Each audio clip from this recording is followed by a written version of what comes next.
नाशिकमधील काटेगल्ली परिसरात वास्तव्यास असलेले मुळे कुटुंब यांच्या घरी गणेशोत्सव काळात प्रतिवर्षीप्रमाणे गौरींचे मोठ्या उत्साहात आणि थाटामाटात आगमन झाले। तसेच त्यांची महापूजा मोठ्या उत्साहात साजरी झाली। या प्रसंगी त्यांनी अहिल्याबाई होळकर यांच्या कार्याची ओळख म्हणून भव्य अशा ऐतिहासिक राजवाड्याची प्रतिकृती साकारली आहे। तसेच त्यांच्या मुलीने माता अहिल्याबाई होळकर यांची भूमिका साकारत ऐतिहासिक व पौराणिक महत्त्व विशद केले। या प्रसंगी त्यांच्या सर्व कुटुंबियांनी आपल्या भावना लोकमान्य न्यूजशी बोलताना व्यक्त केल्या। खूप उत्साहाचे आणि समाधानाचे वातावरण सदर कुटुंबात बघावयास मिळाले। सदर मुळे कुटुंब शासकीय सेवेत असूनही दरवर्षी वेगवेगळे देखावे प्रदर्शित करीत असतात। आज आम्ही गौरी गणपती निमित्ताने इंदोरचा राजवाडा याचा देखावा केलेला आहे। हा देखावा करण्यामागचा आमचा ह्यावेळेचा हेतू असा होता की महाराष्ट्र शासन आणि केंद्र शासन 300वी जयंती अहिल्याबाई यांची साजरी करत आहे। त्या निमित्ताने आम्हाला पण त्याच्यामध्ये काहीतरी करता आलं पाहिजे म्हणून आम्ही हा अहिल्याबाईचा जो कार्याचा पट आहे हा देखाव्यातून मांडण्याचा प्रयत्न केलेला आहे। अहिल्याबाई ह्या महादेवाच्या भक्त होत्या, तर ते आम्ही शिवलिंग तिथे देखाव्यात दाखवलेला आहे। तसेच तो गणपती पण शिवाचं एक रूप आहे असं दाखवण्यात आलेलं आहे। तसेच ह्या राजवाड्यामध्ये अहिल्याबाईंचं जे काही अहिल्या माता राजमाता ह्या कशा होत्या हे दाखवण्याचा आम्ही त्या पोस्टरमधून प्रयत्न केलेला आहे। तसेच त्या बरेचसे त्यांनी मंदिराचा जीर्णोद्धार केलेला आहे। अशा या अहिल्याबाई होळकर यांना मानाचा मुद्रा देण्यासाठी आम्ही हा इथे देखावा सादर केलेला आहे। धन्यवाद।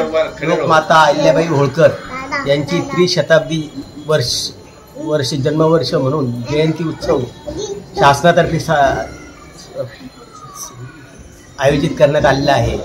तर त्या निमित्ताने शासनाकडून वेगवेगळे उपक्रम राबविले जात आहेत। हे असताना त्यांनी केलेल्या कार्याची दखल घेऊन संपूर्ण भारतभर त्यांनी प्रत्येक धार्मिक स्थळाच्या ठिकाणी लोकोपयोगी सोयीसुविधा निर्माण करून दिलेल्या आहे।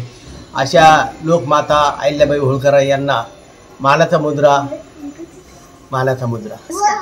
मी अहिल्या बनलेली आहे आणि हे जे आम्ही बनवले ते इंदोरचा राजवाडा आहे। मीन्स मला गर्व वाटतो की माझ्या पप्पांनी बनतोय।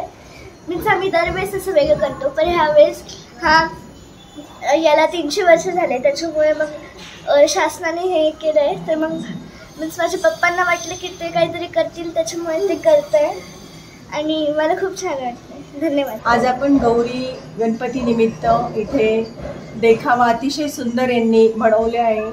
तर अहिल्याबाई होळकर यांचा जो राजवाडा आहे इंदोरचा, त्याची हुबेहूब प्रतिकृती जी आहे ती इथे आपल्याला बघायला मिळते आणि अतिशय सुंदर आणि रेखीव अशी प्रतिकृती त्यांनी बनवलेली आहे। आम्ही आमचे साडू श्री गणेश मुळे, सौ सुवर्णा मुळे, त्यांची मुलगी माझी पत्नी लीना प्रशांत भोंडवे, माझे सासरे, माझे सासूबाई गणेश मुळे यांच्या आई साहेब, त्याच्यानंतर त्यांची पुतणी पल्लवी मुळे, हे सर्व आज आम्ही याच्यासाठी जमलो। दरवर्षी आमचे साडू काही ना काही नवीन उपक्रम राबवत असतात। तर त्यामध्ये त्यांनी ह्यावर्षी लोकमाता अहिल्यादेवी होळकर यांची त्रिशताब्दी जन्मोत्सव असल्या कारणाने त्यांनी अहिल्याबाई होळकर यांचा इंदोर येथे असलेला राजवाडा याची प्रतिकृती हुबेहूब बनवण्याचा प्रयत्न केलेला आहे। पण तो इतका सुंदर बनेल असं सर्व म्हणजे त्याची माहिती वगैरे सर्व एकदम अप टू डेट प्रमाणे म्हणता येईल की त्यांनी अहिल्यादेवी ह्या शिवभक्त होत्या, तर ती पिंड पण अशी व्यवस्थित साकारलेली आहे। त्याच्यानंतर महालक्ष्मींच्या निमित्ताने तो गणपतीची जी मूर्ती ती हुबेहूब शंकरासारखी घेतलेली आहे, जेणेकरून इथं हे वातावरण इंदोरमय म्हणजे आपण इंदोरमध्ये आल्यासारखंच असं वाटतं की इंदोरचा राजवाडा पाहतोय। अतिशय हुबेहूब आणि उत्कृष्ट प्रकारे रचण्याचा प्रयत्न केलेला आहे आणि खूप सुंदर झालेला आहे। त्यामुळे माझ्या साडूंबद्दल मी त्यांचे मनपूर्वक आभार मानतो, अभिनंदन करतो त्यांचे। धन्यवाद। लोकमान्य न्यूजसाठी संचालक लक्ष्मीकांत शिंदे, नाशिक।